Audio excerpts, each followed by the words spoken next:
Okay, so the RC booster, it's been in your pedal board for many years. What was the initial attraction to this pedal, and how does it complement your tone? Well, first of all, it's really transparent. That's the thing I care about the most. I just want more from the amp, but I don't want color, because I want the color comes from the guitar and the amp. And the RC booster doesn't really have a sound of its own. It just boosts what's there. And before that existed, I don't think there was anything that I was happy with.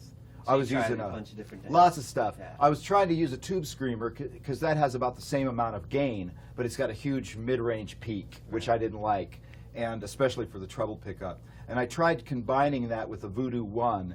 So I'd put the tube screamer into the Voodoo 1, and the Voodoo 1, being a very scooped pedal, would kind of get rid of the tube screamer's mid-range hump. Right. And that's what I used mainly on the Well to the Bone album. And because there wasn't an RC booster back then. When this came along, I didn't have to use the combination of those two pedals anymore. I could just use one pedal, and I just love the sound of it.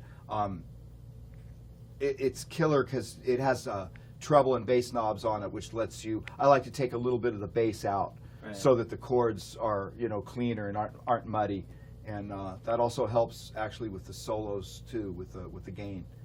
So that leads me into my next question, which is a lot of guys, some guys leave the boost on all the time and then add to it, and then some guys use the boost just for solos.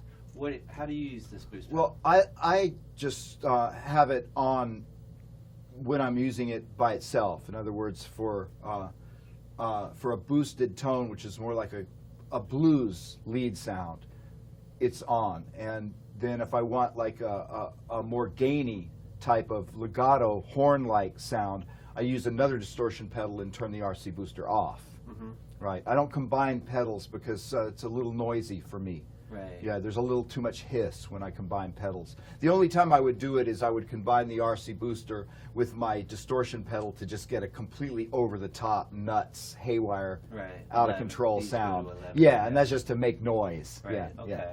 Do you find that with the knobs, you set them like at 12 o'clock, or are they the gain and the volume and the treble and the bass at different areas? They're different areas. Yeah, it just depends on the pedal. Like I set because the new RC booster, the 2-channel one, is a completely different animal than the first one. You set the 2 gain knobs so that you get a good lead sound and good clean sound when you switch between channels. Okay.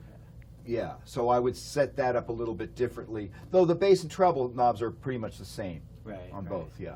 So let's talk about the new one. Did you have a lot of input on how it was designed, or did you kind of say, hey, if I need this, if you guys are... I basically just asked Kiyoshi to make an RC booster with 2 different gain stages. Right. Because normally, as most guys do, that play 1-channel amps, you would use your boost pedal with your guitar up pretty high to get a lead sound, and then turn the guitar down to play chords. And what I was finding is that the RC booster cleans up really nice when you turn down to play chords, more than most boost pedals. Mm-hmm. But I was having to turn down my guitar too far to get it clean, right? And by the time I got it completely clean, it was too soft. The volume was too soft, and I'd have to turn up my volume, my master volume overall. Mm-hmm. With the new pedal, I can leave my guitar pretty much where it is. I can leave it on around 9 for solos, turn it down to about 7 or 8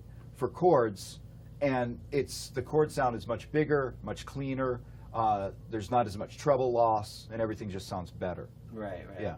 Now, the new pedal, you've had a chance to use it. Does it work well with other pedals as well in your pedal board? Well, I don't combine pedals, but it's matched tonally really well to the rest of my pedals as far as treble. I'm able to get the treble and bass of all my pedals in the same range. Right. So that when I hit one pedal as opposed to another one, it doesn't super increase in the brightness or the bass. Right. Except for the Fuzz Factory. Right. You know, the Fuzz Factory just has a ton of bass, so as soon as you turn it on, it's like all this low end, but that's just the nature of that pedal.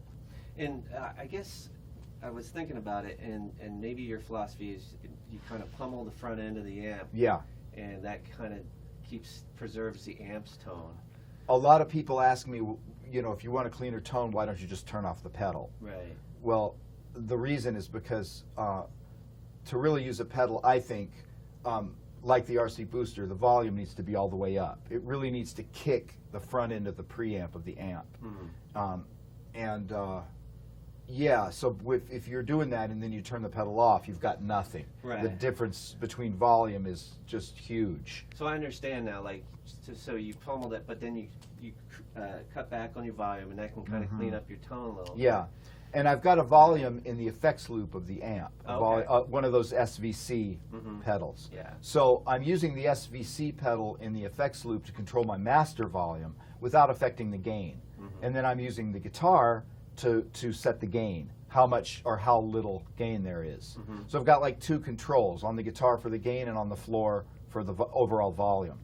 And I like that because, you know, the music we're playing is pretty dynamic. Right. So there's a lot of times I have to play with a pretty overdriven tone, but not a really loud volume. Gotcha. So I can turn my guitar up and then turn the volume down. Or if I want a super clean, loud, clean sound, I'll just jack the volume all the way up on the floor and turn my guitar down and get a really super clean sound. Or I can even turn the pedal off completely if I want a very, very clean guitar sound. Like sometimes I use multi-tap delays to make that kind of a Holdsworth type of swells, you know, and that sound actually sounds better with no pedal at all. Exactly, just completely clean. And that I can just jack the volume on the floor all the way up for that sound. As far as like what kind of amps you think this pedal is going to work well with, would you say like mostly a clean amp, a Fender-y style, or any type? Well, any amp really, but it needs to be set a little bit crunchy. Okay. Pedals don't sound very good when the amp is completely clean, but it sounds a little thin.